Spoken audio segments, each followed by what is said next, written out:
Bismillahirrahmanirrahim. Assalamualaikum warahmatullahi wabarakatuh. Kita melanjutkan lagi kajian kemarin ya, yang sempat tertunda ya. Jadi hari ini kita masuk ke seri ke-9. Insya Allah ini akan berakhir 3 seri lagi, 3 atau 2 seri lagi ya. Berarti di seri ke-10 atau ke-11 ya. Jadi sekarang kita masuk seri ke-9. Seri ke-9 ya. Tajuk umumnya Yesus lelaki normal ya. Kita masih tajuk khususnya ya, tentang bagaimana ya pandangan Islam terhadap pernikahan Kanjeng Nabi Isa. Aku review sebentar ya. Kan kita dalam rangka menjawab pertanyaan, kenapa sih orang Islam itu kok kukuh, kekeh, kuat banget pendapatnya untuk mengatakan bahwa Kanjeng Nabi Isa itu menikah ya. Kemarin aku sudah gambarkan dengan sebuah analogi tentang umum dan khusus. Adapun ayat-ayat umumnya itu sudah aku jelaskan kemarin, ada di surat Ar-Ra'd 34 ini ya. Surat Ar-Ra'd kok 34. Quran surat Ar-Ra'd surat ke-13 ya, nomor ayatnya 38. Ini argumentasi umumnya ya. Sudah aku nggak terlalu bertele-tele lagi lah, kemarin sudah aku kupas tuntas habis ya. Nanti kalau kurang jelas lihat lagi di seri ke-8-nya. Oke, sekarang aku mau masuk ke surat khusus. Surat khusus ya. Ini pertama, ini yang kedua ya. Quran surat Al-Imran atau Ali Imran ya. Ini surat 3 ayatnya 36. Aku mohon dibantu, kadang-kadang aku salah ngomong dengan yang ditulis. Ngomong A yang ditulis B atau ngomong B yang ditulis A ya. Ini argumentasi khusus yang langsung menuju kepada Kanjeng Nabi Isa atau Yesus, tentang pernikahannya khusus ya, atau supaya lebih asiknya seperti ini, huruf besar semua, khusus gitu ya. Jadi kita sekarang berbicara tentang ayat yang khusus. Sebelum ke sini, aku akan sampaikan dulu kepada kalian tentang bagaimana budaya Israel tentang anak. Begini, budaya Israel atau antropologis bangsa-bangsa Israel dalam kehidupan kesehariannya itu sudah menjadi budaya mereka. Bagaimana seseorang keluarga apabila dia tidak punya anak itu adalah sebuah kesusahan yang amat sangat. Ya, bapaknya ya susah, mamaknya ya susah. Tentu di sini bukan bapak anak, mama ya, karena belum punya anak. Suaminya susah, istrinya susah. Itu sudah menjadi budaya bangsa mereka. Tapi sepertinya umum lah ya, di kita juga kan begitu. Kalau nggak punya anak, yaitu suaminya susah, istrinya juga susah. Karena memang di perjanjian lama ya, di Bible ayat-ayat awal itu, di Kejadian itu memang kita diperintahkan untuk memperbanyak keturunan seperti pasir di laut. Bahasa sastranya kan begitu. Nah, dari budaya bangsa Israel ini saja kita sudah tahu. Seorang keluarga, baik dia suami, baik dia istri, kalau tidak punya anak itu susahnya minta ampun. Walaupun dia kaya, tapi kalau tidak punya anak, dia seperti nggak punya apa-apa. Artinya ketika budaya ini kita benturkan, kan menjadi nggak connect dengan adanya orang yang tidak menikah. Karena kalau dia tidak menikah, Dia tidak mungkin punya anak. Padahal anak itu sangat dibutuhkan, menjadi sebuah yang sangat berharga dalam kehidupan mereka. Ya. Oke, aku akan baca untuk teman-teman Kristen. Tidak apa-apa kalau engkau tidak menerima, monggo silahkan, aku hormati keputusan itu. Tetapi aku harus baca itu sebagai literasi. Dan aku akan mengutip Injil yang kalian tolak sambil memberikan sebuah penjelasan. Karena aku juga heran, ternyata ada juga orang Kristen yang tidak tahu bahwa ada Injil yang bernama Injil, sebentar.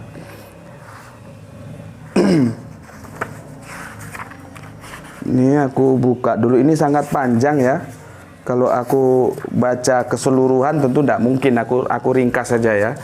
Nih ya, ada Gospel of James ya.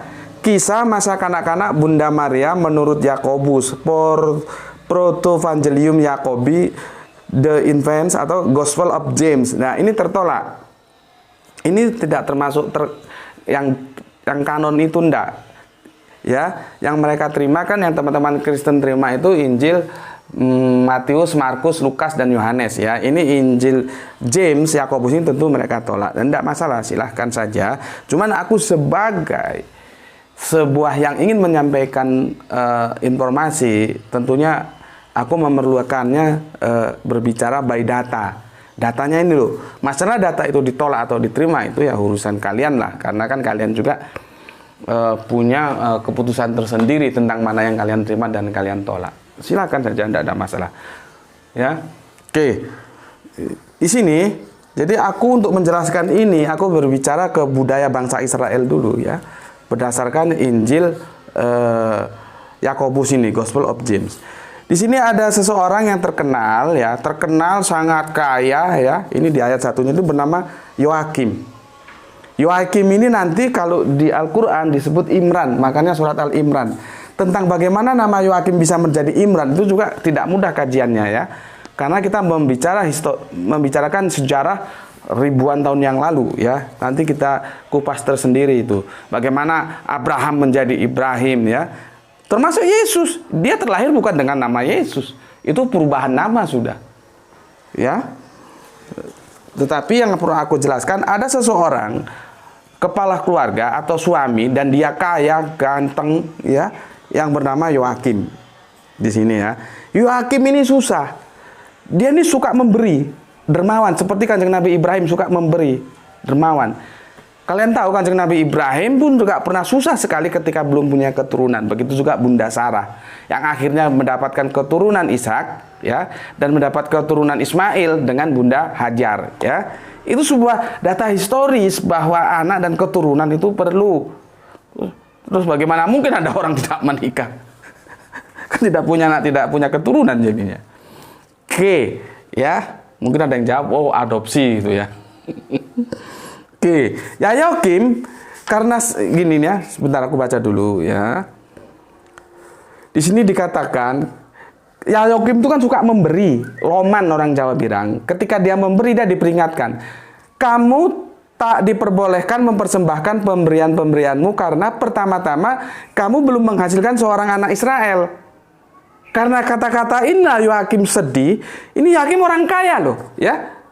Menurut catatan 12 suku Israel pada satu waktu adalah seorang yang sangat kaya bernama Yoakim.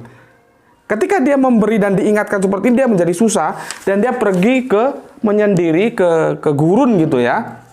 Dia membuat kemah di sana dan dia berdoa dan dia menjawab dan dia berkata, selama doaku belum terkabulkan aku tidak akan turun gunung. Kira-kira begitulah. Selama 40 hari ya, dia berdoa terus. Maka dia terus bersusah hati amat sangat dan tidak mau melihat istrinya, tetapi mengasingkan dirinya ke padang gurun, ya padang gurun ya, dan membangun kemahnya di sana. Maka Yoakim berpuasa 40 hari dan 40 malam. Dia berkata kepada dirinya sendiri, aku tidak akan kembali untuk mendapatkan makanan atau minuman seperti Tuhan Allahku melawatku. Sampai Tuhan Allahku melawat. Artinya sampai nanti Gusti Allah Agung itu menjawab doanya. Doa akan menjadi makanan dan minumanku. Oke, ini suasana Yoakim ya, suasana Pak Imran. Terus bagaimana suasana Ibu Ana ya? Nih Ibu Ana istrinya. Ibu Ana ini juga sedih sekali karena apa? Rahimnya mandul. Rahimnya mandul. Dia berdoa terus. Karena seseorang perempuan yang ketika dia tidak bisa memberikan anak, memberikan keturunan, itu sebuah penderitaan yang teramat sangat panjang, seolah-olah harga dirinya habis. Jadi makanya kalian ketika ada teman yang belum punya anak, hati-hati karena mereka sangat peka ketika kita berbicara tentang anak. Ya, di sini Hana juga berdoa. Jadi terpisah. Hana berdoa di rumahnya, Yoakim berdoa di padang gurun sana. Alhamdulillah di ayat keempat, bab surat keempat ya, dijawab begini. Tiba-tiba seorang malaikat Tuhan menampakkan diri kepadanya dan berkata, Ana, Tuhan Allah telah mendengar doamu. Kamu akan mengandung dan melahirkan seorang anak, dan anakmu ini akan dibicarakan di seluruh dunia. Dan Ana berkata, demi Tuhan Allah yang hidup, entah aku akan melahirkan seorang putra atau seorang putri, aku akan mempersembahkan sebagai suatu pemberian kepada Tuhan Allahku, dan anak ini akan melayaninya seumur hidupnya. Lihat, Ana, dia bersusah payah, berdoa dalam kesedihannya, tiba-tiba dijawab oleh Allah, dia akan memberi anak. Dia, ya mungkin ini janji, mungkin ini keceplosan omong, dia bilang, entah nanti anaknya laki-laki, entah itu anaknya perempuan, maka akan dia serahkan ke bait Allah. Ya. Nah, di sini nanti kalau kita buka di Al-Qur'an, ya, di Al-Qur'an di sini, ya, maka dia ada di bawah asuhan Nabi Zakaria di bait Allah itu. Ya. Itulah Bunda Maryam, kisah Bunda Maryam. Sekarang kita akan membidik ibu Ananya dulu terkait dengan pernikahan Kanjeng Nabi Isa atau Yesus itu. Oke, di sini jelas ya tentang Injil yang apokrifa itu bagi teman-teman Kristen ya, Gospel of James ya. Aku jelaskan begitu duduk permasalahannya.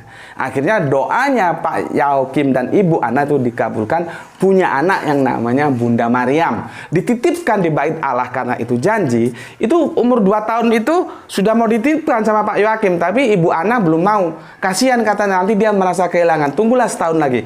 Jadi ketika berusia 3 tahun baru diserahkanlah Bunda Maryam ini ke bait Allah di bawah asuhan para imam yang diketuai oleh Imam Zakaria. Begitu ya. Di sini aduh sudah adzan ya. Kita masalahnya aku kalau pagi itu juga sibuk, nggak punya waktu. Tapi tidak apa-apa lah, aku akan selesaikan dulu di sini ya. Aku baca gini Mas, nggak, daripada nanti nanggung, kita sholat dulu, nanti aku lanjut ya. Nggak lama kok, cuman 15 menit adzan, sholat ya, setelah itu aku lanjut. Oke, sebentar aja, atur nuwun. Bismillahirrahmanirrahim. Setelah jeda sholat asar tadi, kira-kira ya 15 menitan ya, kita lanjutkan lagi. Meskipun sebetulnya begini loh, sebetulnya itu ada hadis yang mengatakan bahwa sholat yang paling baik itu di awal waktu. Itu ada sahih. Tetapi apa? Ini karena nggak minum kopi ini jadi gini ngomongnya keliru-keliru. Hari ini aku puasa jadi nggak minum kopi. Tetapi maksudku, ada juga hadis yang mengatakan bahwa Kanjeng Nabi itu juga pernah menunda sholat, mengakhiri sholat. Jadi begini, tidak sholat di awal waktu tapi sholat di akhir waktu, yaitu ketika matahari sudah tidak terlalu panas. Kalau nggak salah itu hadis tentang sholat duhur, kalau nggak tentang sholat Jumat, aku lupa itu ya. Jadi karena masih terik matahari, bayangkan di Jazirah Arab ya, teriknya seperti itu. Jadi Kanjeng Nabi nunggu sedikit dingin gitu loh, tidak langsung sholat itu. Jadi kanun lah, kondisional lah, kapan kita sholat di awal waktu atau kita mengundur di akhir waktu, itu kondisional saja. Selama kita masih di awal waktu, tentu di awal waktu seperti ini kan bisa kita tunda sebentar, nggak lama 15 menit baru kita lanjut lagi. Oke, sekarang aku lanjutkan lagi ya. Quran surat Ali Imran 336 itu begini isi suratnya. Ini anak-anak lagi bersukaria, biarin saja ya, mengingatkan masa lalu kita. Ini firman Gusti Allah Agung ya, Quran surat Ali Imran surat 3 ayatnya 36 ya. Maka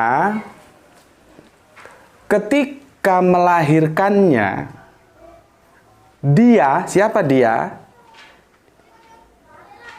Dia itu adalah kalau di Injil Gospel of James tadi adalah Ibu Ana, ya, Ibu Ana.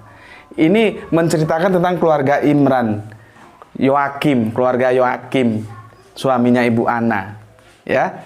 Kalau di Al-Quran namanya menjadi Al-Imran, keluarga Imran ini, ya.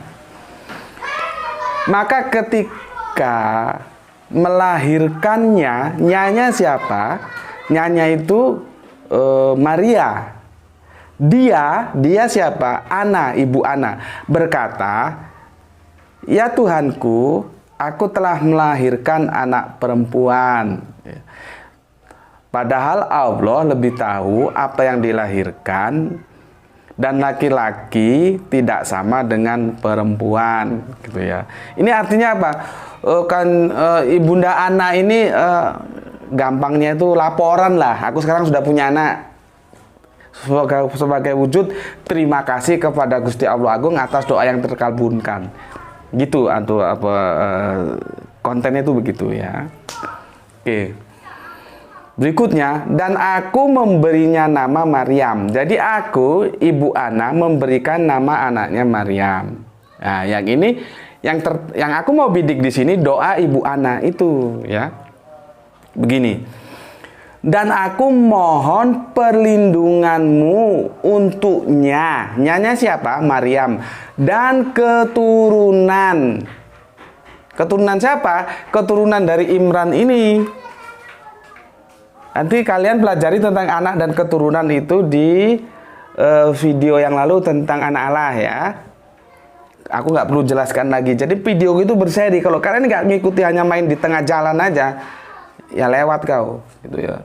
Bodohmu itu sulit untuk didekonstruksi, gitu ya. Supaya bisa didekonstruksi ulang, bodohmu itu bisa hilang, maka harus diikuti secara runut, sabar, gitu, ya. Oke. Di sini ada kata zuriat. Yang di sini juga ada kata zuriat, ya. Di sini ada kata zuriyat.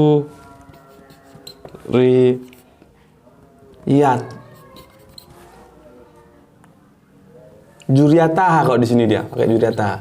Nih. Aku lebih cenderung ada yang menerjemahkan anak cucu. Aku lebih cenderung menerjemahkan keturunan, karena aku akan mengambil garis patriark, ya, sesuai dengan agama Yahudi, Nasrani, dan Islam, garis patriark. Nanti kalau sempat aku akan jelaskan bagaimana garis patriark ini harus dijaga. Itu nanti aku akan jelaskan, ya, kalau mudah-mudahan ada waktunya. Tetapi di sini ada kata zuriat, yaitu keturunan. Jadi begini, Ibu anak. Gini loh, gampangnya begini skemanya ayat ini. Ibu Ana nggak punya anak, kan akhirnya diberi anak, laporan kepada Allah, ya, bahwa dia sudah punya anak, ya, atau diberi anak, atau doanya dikabulkan. Di sini ada doa Ibu Ana. Ibu Ana ini berdoa. Ana doa, ya, doa. Doanya ini untuk siapa? Untuk anaknya Maryam. Maryam plus zuriat, keturunan. Ketika, ya, di sini, ya, Ibu Ana laporan sama Allah, wujud terima kasihnya udah dikaruniain anak. Ibu anak berdoanya untuk siapa? Untuk Ibunda Maryam, dan di sini, ya, keturunannya. Jadi dia berdoa untuk anaknya Maryam dan keturunannya. Keturunannya siapa? Ya, dia akan lari. Siapa lagi kalau bukan Kanjeng Nabi Isa, yang disebut Yesus.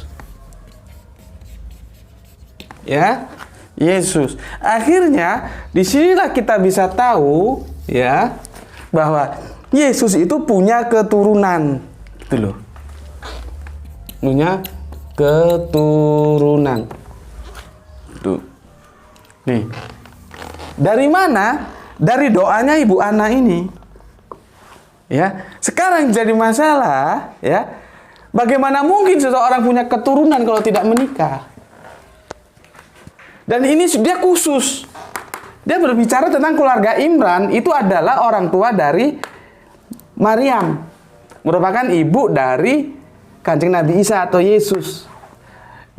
Jadi Mbah Putri lah gampangnya. Mbah Putri Ana ini berdoa untuk anaknya Maryam, berdoa untuk keturunannya. Keturunannya mencakup Kanjeng Nabi Isa dan keturunan Kanjeng Nabi Isa. Gitu. Jadi di sini satu garis lurus terus. Gitu. Ya? Paham di sini. Disinilah fungsinya bagaimana kita dapat memahami rangkaian-rangkaian kalimat itu dalam sebuah kitab suci, sehingga logika kalimatnya bisa kita temukan. Sehingga aku saat ini sudah menjelaskan dalil khususnya bahwa Kanjeng Nabi Isa menikah karena dia punya keturunan. Seperti doa Ibu Ana. Tidak mungkin seseorang punya keturunan tanpa menikah. Tidak mungkin, karena manusia itu bukan parthenogenesis. Apa itu parthenogenesis? Tanya sana lah, jangan aku semua yang jelaskan. Kalau kamu nggak tahu parthenogenesis, ya. Kita ini manusia bukan jenis parthenogenesis. Sehingga kalau mau punya keturunan harus berkeluarga atau menikah, gitu ya. Oke. Di sini aku sudah jelaskan tentang dalil umum dan dalil khusus. Sekarang mumpung aku ingat, aku akan menggunakan antropologi atau budaya Batak untuk menjelaskan kalian, ya. Ini ya, bagi orang Batak itu garisnya itu jelas sekali, dia patriark. Gini, misalkan ada seorang suami, ya, seorang suami, ya, ini suami, dia marganya apa? Katakanlah Tambunan, Tambunan. Dia menikah dengan istri. Katakanlah borunya apa? Borunya Silalahi misalkan, ya. Silalahi, ya. Nih. Si Tambunan ini menikah dengan seorang istri yang namanya Silalahi. Kalau mereka punya anak, ya. Kalau mereka punya anak nanti di sini, ya. Kalau dia laki-laki, dia marganya Tambunan. Kalau dia perempuan, marganya juga Tambunan. Karena apa? Garisnya diambil dari bapak. Ini. Dari bapak, Tambunan. Silalahinya hilang. Gitu loh. Itulah mengapa dalam antropologis budaya Batak, anak laki-laki itu sangat, bahkan bisa dikatakan emas lah. Sangat diharapkan. Karena kalau dia punya anak perempuan, dia tidak meneruskan keturunan. Marga ini hilang. Marga. Seperti ini. Silalahi hilang dia. Nanti kalau laki-laki ini dia menikah lagi, ini anaknya ya Tambunan lagi. Tambunan lagi. Terus begitu. Tapi kalau yang perempuan, ini enggak tergantung suaminya. Misalkannya baru Tambunan menikah dengan katakanlah Hutagalung. Maka nanti anaknya juga jadi Hutagalung. Ketika ini anaknya Hutagalung, kita referen, kita tarik ke belakang, dia nggak connect dengan Tambunan. Karena memang garis diambil dari laki-laki, bukan dari perempuan. Itu kita supaya tahu apa itu anak, apa itu keturunan. Ya, kalau anak belum tentu keturunan, kalau keturunan pasti anak. Makanya aku lebih setuju di surat khusus tadi itu terjemahan Dzurriyyat itu adalah keturunan. Dia menyakup dua-duanya. Gitu ya. Nah, sekarang supaya lebih jelas lagi skemanya, bagaimana cara pandang Islam memandangi ini pernikahan dengan Kanjeng Nabi Isa. Gini. Jadi kita bikin skema ya. Ini Kanjeng Nabi Isa, ya, pandangan Islam terhadap pernikahan Kanjeng Nabi Isa ini ya, atau aku tulis lagi lah supaya lebih keren ya. Jadi kalau kalian ditanya oleh teman-teman Kristen, kalian dapat menjawab dengan jawaban-jawaban yang argumentasi, yang ilmiah gitu ya. Syukur-syukur teman Kristenmu mau untuk, ya meskipun tidak diimani, membaca Al-Quran mau, terus kamu saudarakan Injil yang apokrifa juga mau, supaya dia nggak terikat hanya ke 4 Injil yang itu juga belum tentu benar gitu loh. Dan apokrifa itu juga belum tentu semuanya salah loh sebetulnya. Harus ada diseleksi ayat-ayat yang benar yang kita terima begitu. Begini ya, pandangan Islam ya terhadap ya pernikahan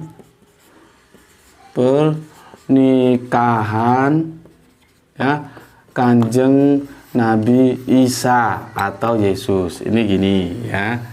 Ini nanti skemanya dia bisa menjadi 2 begini. Ada dalil umum. Dalil umum ya. Dia berbicara dinyatakan secara umum dia. Tapi nanti ada dalil khusus yang langsung merujuk ke Kanjeng Nabi Isa. Dalil khusus ya. Nih, sebetulnya kita itu kalau memang tidak perlu loh ya sebetulnya, seperti aku kemarin jelaskan dengan menggunakan analogi di hotel itu ya. Dalil umum ini aja sudah cukup. Gitulah, karena dia akan berlaku secara universal kepada siapapun yang namanya Nabi dan Rasul itu punya anak, punya keturunan. Yang disebut dzurriyyat tadi itu ya.